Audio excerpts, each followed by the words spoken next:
Hey there, Sharon Horne-Ellstrom here. Well-being, wisdom, and wealth. What the heck does that mean? Day 37 days in a row. I've popped on here as Pajama Grandma, Sharon Horne-Ellstrom, by the way.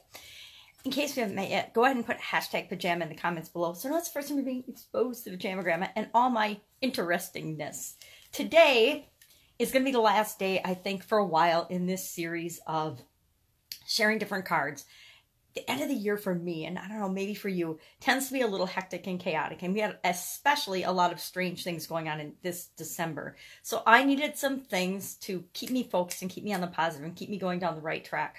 So I like to but I like to use these various card decks. There's all different card decks. Lots of books have been made into cards. Some of them are more technical and they're more like flashcards. Other ones are just kind of the key sayings, the key learnings from books, which is kind of like the getting the cliff notes, but in card form, so I can carry them with me. So during this stressful time, I decided, okay, I need a little booster. I need a little reminder. What can I do? So I grabbed a couple decks, one for health, wealth, and relationships, because those are the three big areas that trip most of us up. And I decided I would read for me, and since I was doing it for me every day anyway, I thought, why not share it with you? Because I'm probably not the only one feeling this way. I'm probably not the only one that finds the end of the year a little bit stressful, a little bit full of turmoil, and a little bit chaotic. So let's go ahead and take a look at the cards. Like I said, today will probably be the last day for a while that I do this. Not sure what I'm going to do for the new year. I'll surprise you. Pajama Grandma's always got some tricks up her sleeve. So let's go ahead and look at our well-being card from the deck, well-being, and I guess it's the Teachings of Abraham, well-being cards with Esther and Jerry Hicks. Yes, I'm looking at the card deck so I can see what it says. Today is, looks like a little girl in a cozy bed, or a lady in a cozy bed. You determine the age. I have no idea.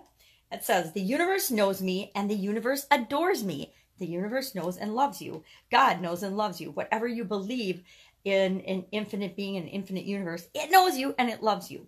We're all connected. And it says, if you will allow it, you will feel the love that flows to you and through you. You are always seen, always understood, and always loved. Da-da-da. I think that one of the biggest lies that we believe as human beings is that we're all alone and that we're the only one feeling the way we're feeling at any given time. I find it really comforting to think every once in a while, whenever I'm having a hard time or I'm struggling with something, that we like to isolate ourselves and think, oh my God, this is the worst thing in the whole wide world. It's only happening to me. But it's not. Probably the exact same way you're feeling right this instant is the way that millions, not just a couple of people, but millions of other people on this planet are feeling at the exact same time. If you're happy, guess what? You're not the only one happy on the planet. I read a study sometime, I can't remember what it was, but this is what tripped this and actually did the paradigm shift for me to realize that, hey, we're not alone. It's going to be kind of a graphic example. Not really, but here you go. It's about sex. When you're having sex, do you honestly think that you are the only person on the planet having sex? Well, no, obviously there's someone else with you. Maybe more than one someone, depending on the way you roll. But no.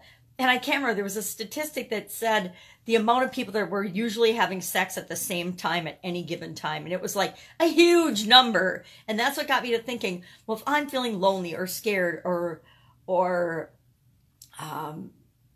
anxious or frustrated or happy or delighted or in love, guess what? I am not the only one feeling that way. There are millions and millions of other people feeling that exact same feeling right now with me. So if I'm feeling excited about something, I am not the only one on the planet that's excited right now. There are probably 25 million people right this instant, even though it's early in the morning, feeling excited right along with me. It's the same thing for anything. Positive emotions and negative emotions. So why would we ever think that we're lonely and isolated? Because we're not. We are all connected. I know that's kind of woo-woo for some of you, but we are always connected. And all you have to do to know that is close your eyes, take a deep breath, and just realize the miracle that you're breathing. Are you the only one breathing right now? No, there's like 8 billion people on the planet all breathing right along with you. And there's enough air and oxygen for all of us, right? All right. So we live in an abundant universe that supports us. Let's just pop onto our wisdom card. Let's see what Louise Hay has to say today. She says, I am a harmonious being. I am a harmonious being. What does that mean? I'm in harmony with all of the people, places, and things that surround me in this world. I am at peace. Let's take a look at the back. I forget to show the back sometimes. And I know it's backwards. I haven't ever gotten to the point of actually turning my camera around so that you could read my text in back of me. Wouldn't that be fun? And finally, from Money and the Law of Attraction deck, it's again another Esther and Jerry Hicks deck along with the Teachings of Abraham.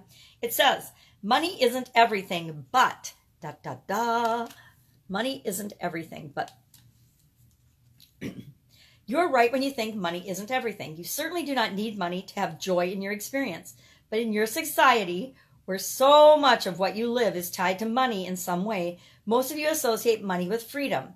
And since freedom is a basic tenet of your being, excuse my throat today, then coming into alignment with money will help you establish a balanced footing that will be of value to you in all other aspects of your experience. So, money isn't everything, but guess what? It sure as hell helps. It sure as heck makes life a lot more comfortable and a lot more fun and a lot easier because it gives us a massive amount of freedom and choice. Now, I'm not even going to go into a whole discussion of money because we all know money is just paper, money is thought, money is an idea, money is an exchange of value. So if you want more money, find a way to be of more value to the universe and to the world around you. That's it. This is our final day of 2018. I hope you've had a fantastic year. I know mine has been an incredible roller coaster of ups and downs, and I am super excited to be in 2019. And I hope you'll come right along with me because the Pajama Grandma loves you, and I appreciate absolutely everything about everybody who takes the time and the energy to listen to me. Make it a fantastic year, and I will see you next year. Bye. Pajama Grandma out.